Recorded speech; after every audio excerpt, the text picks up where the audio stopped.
Hello friends, class 12th NCERT के first chapter का ये क्वेश्चन है जिसमें दिया हुआ है रिलेशन एंड फंक्शंस का, जिसमें दिया है कि एक रिलेशन है in the set z of all integers. मतलब ऑल इंटीजर्स के एक सेट में ये रिलेशन है। तो ऑल इंटीजर्स में x और y आ गए, ठीक है। और ये रिलेशन क्या कह रहा है कि x माइनस वाई एक इंटीजर होना चाहिए। x माइनस वाई रिलेशन कह रहा है कि x minus y is an integer.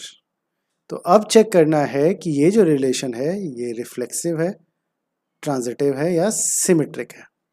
Question फिर से समझ लीजिए कि एक रिलेशन है set z of all integers. All integers के सेट में एक रिलेशन क्रिएट किया गया है और वो रिलेशन क्या है x और y में, such that x minus y एक इंटीजर है। ठीक, तो अब इसको कैसे चेक करेंगे कि ये रिफ्लेक्सिव है कि नहीं। तो रिफ्लेक्सिव फंक्शंस क्या होते हैं? मान लीजिए कोई भी फंक्शन दिया हुआ है, हम लोग इस तरह कहते हैं x comma y belongs to R. ठीक, अब रिफ्लेक्सिव फंक्शन के लिए क्या होता है, इस y को रिप्लेस कर देते हैं x से। तो यानी x और इस y की जगह x आ गया, x comma x belongs to R हो जाता है। ये देखिए, ये मैंने यहीं पे आगे लिखा है। मतलब अगर y की जगह x रख दिया जाए तो भी ये रिलेशन होल्ड करना चाहिए। तो अब इसमें क्या दिया है हमको, x minus y is an integer. अब हमने क्या कहा कि इस y की जगह x रख देंगे। मान लीजिए put y is equal to x। तो x माइनस वाई इंटीजर था, अब यहाँ y की जगह x आ गया तो x माइनस x आया और x माइनस x क्या हुआ, जीरो। और जीरो एक इंटीजर होता है। तो यानी कि x माइनस एक्स जीरो, यानी कि x comma x relation hold कर रहा है। जब y की जगह हम x रख रहे हैं तो भी जीरो आ रहा है और जीरो एक इंटीजर है और इंटीजर आ रहा है, मतलब कि x कॉमा x रिलेशन हमारा होल्ड कर रहा है। तो यानी कि r रिफ्लेक्सिव हो गया। अगर x कॉमा x हमारा रिलेशन होल्ड नहीं करता तो ये रिफ्लेक्सिव नहीं होता। ठीक, तो रिफ्लेक्सिव के लिए आप x कॉमा x रिलेशन को चेक कीजिए। नेक्स्ट है कि ये सिमेट्रिक है कि नहीं।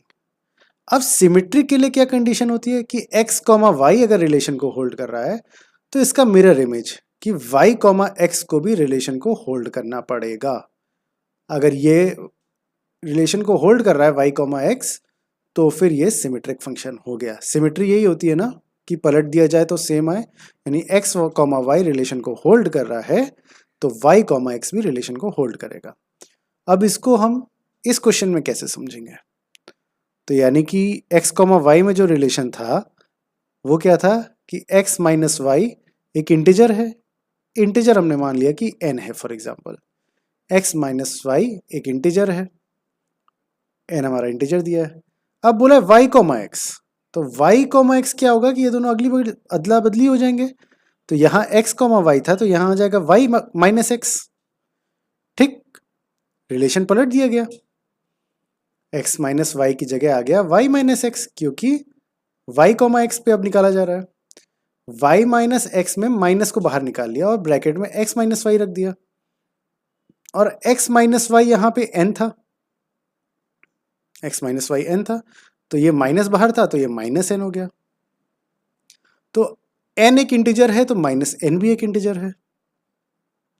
तो यानी कि x माइनस वाई एक इंटीजर आ रहा था और इसको पलटा गया जब सिमेट्रिक चेक करने के लिए तो y minus x minus n आया, वो भी एक इंटीजर था।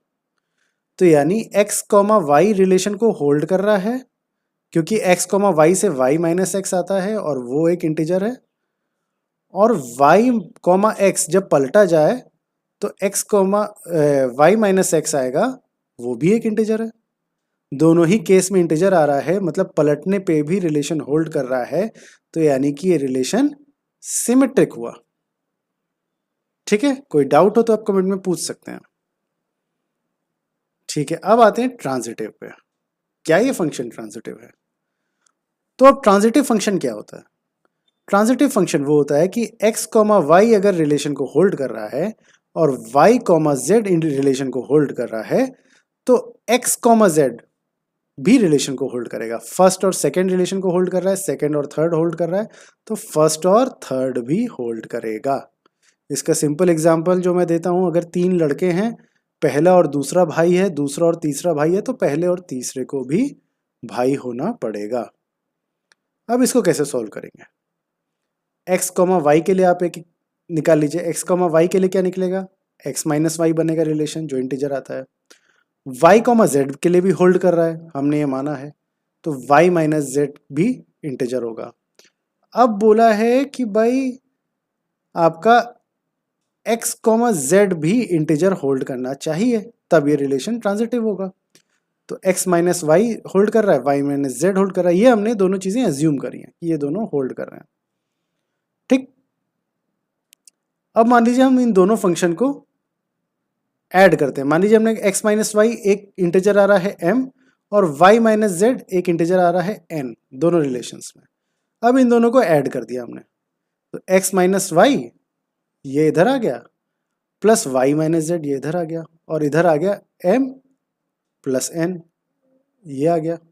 इन दोनों को हमने ऐड कर दिया, तो y और y कैंसिल हो जाएगा, बचेगा क्या? x माइनस जेड, और ये बराबर m प्लस n।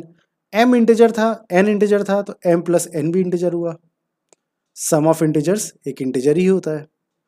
ठीक, तो यानी कि x, z भी रिलेशन को होल्ड कर रहा है। सिंपल, x, y होल्ड कर रहा है, y, z होल्ड कर रहा है, तो x, z भी रिलेशन को होल्ड कर रहा है। तो यानी कि ये फंक्शन ट्रांजिटिव भी हुआ। ठीक, अब हमने तीनों चीजें टेस्ट कर ली और अब हम फाइनल आंसर निकाल देंगे कि ये जो रिलेशन है on set of all integers, ये रिफ्लेक्सिव भी है, सिमेट्रिक भी है और ट्रांजिटिव भी है। तो यही आपका आंसर हो जाएगा। इसको आप एनसीईआरटी में पीछे चेक कर सकते हैं। अच्छा लगा तो वीडियो को लाइक कीजिए और अपने क्वेश्चन को कमेंट में डालिए, हम आपके लिए आपके डाउट को सॉल्व करेंगे। Thank you.